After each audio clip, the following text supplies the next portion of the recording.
Hardcourt Headlines. The Nets are a team that we talked a lot about at the beginning of the season for obvious reasons, but sources are now saying that PJ Carlesimo will almost certainly finish the season as their coach. The Nets are 6-1 since he took over, and apparently he has the backing of Darren Williams, the quote-unquote coach killer. What do you think of the Nets' recent surge and them playing well and the idea of them keeping PJ for the rest of the season? I like it. I mean, look, this is probably for, a little bit further down the road if they keep this up. But I think they're going to be what we expected them to be and really be sort of a contender or at least a threat to the Heat and I guess to the Knicks now and to the top of the East, because their biggest problem was the pace they were playing at. And it's not a new problem for Avery Johnson to not really coach offense well. So they were playing too slow. They weren't taking advantage of their athleticism. They weren't taking full advantage of Darren Williams and his skills. Now, PJ seems to be letting them play more offensively. They're getting more shots up. They've been scoring, in the hundreds. They scored 110 in Oklahoma City. I mean, they're playing like the team you expected them to be. And so why would you mess with that now? Why would you bring in anybody else now? PJ Carlesimo has head coaching experience. It's not entirely new to him. So it's been a while, but I think he's got this team in the right direction. And, like I said, frankly, outside of the Heat, you're looking at the Knicks, you're looking at the Bulls with Derrick Rose, and you're looking at maybe the Pacers. I think if the Nets keep this up, you have to throw them into that conversation. So why not keep Carlesimo? When they were here in San Antonio, I got a chance to sit down with Darren Williams and just talk about, his thoughts on what people are saying as far as him being the reason why Avery got fired. And he said, the only reason why I spoke about Utah's offense because we were getting ready to play them. That was the only reason. And again, I enjoy the fact that Darren speaks his mind. And in New York, it's a little different than Utah, of course. But, I spoke about this team needing the definition of their roles. And speaking with PJ and talking about guys in their roles, he was really adamant on, yes, we need to put things together for guys to understand that, hey, if you do this, that allows us to get an opportunity to win.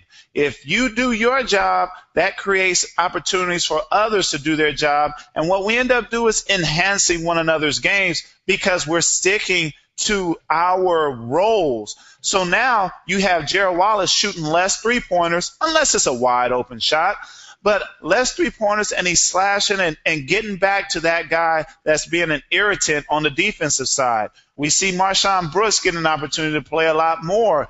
And I love the fact that he is getting a more of an opportunity because that's the only way you learn to play in this game. You don't learn by just sitting. You can learn some of the game by sitting and watching, but you really need to be in the mix in order to have an opportunity to work on certain things like your defense or making a defensive rotation. Yeah, and they have enough to cover for him when necessary. It's not like they're a team relying on Marshawn Brooks when he's in there. He's not that big of a liability.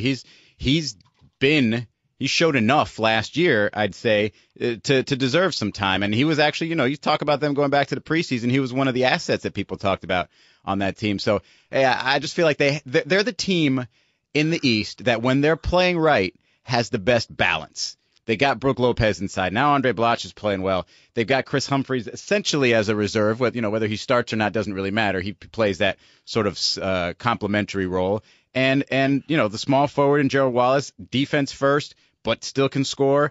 And the backcourt's pretty good. Darren Williams, when he's playing correctly, when he's playing the way he can, is still one of the better point guards in the league. So that's why, because of that balance, it gives them the opportunity to score the way they're scoring because the defense can't really settle in or focus in on one guy. But it also makes you wonder down the road, are they going to threaten the Miami Heat? And I'm telling you, fast forward to 2 months from now, 2.5 months from now, they're going to be, I think, top of the discussion instead of the Pacers and possibly the Bulls in there if Derrick Rose comes back.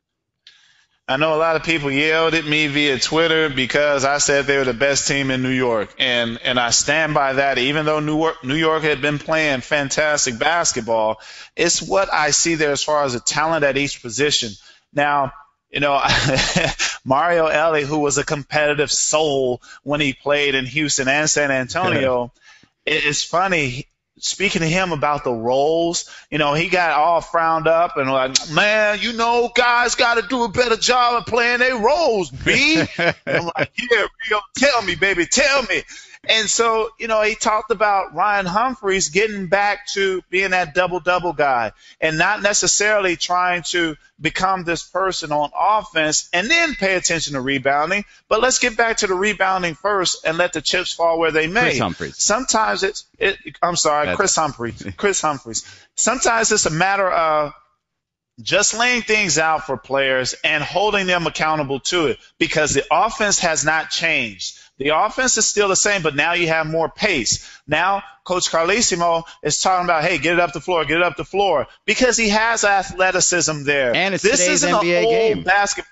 Yeah, and this isn't an old ball club where you got to save the legs. Now, I can see Avery's maybe what he was trying to do as far as preparation for playoff basketball, but you can't control every single play up the floor. Right. And there was a lot of times where Darren Williams couldn't get comfortable because he's looking over his shoulder. One of the things that Greg Popovich always spoke about was, I want you guys not even to call a play.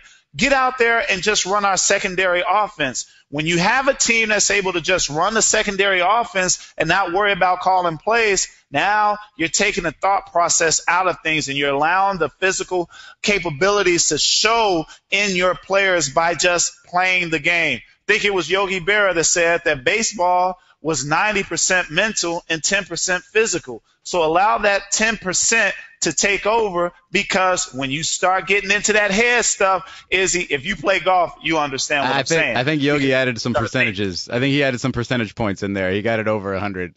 But did he? Yeah, he did. Okay. But you understand. You understand what I'm struggling to say. No, I got you here. Look, I'm with you.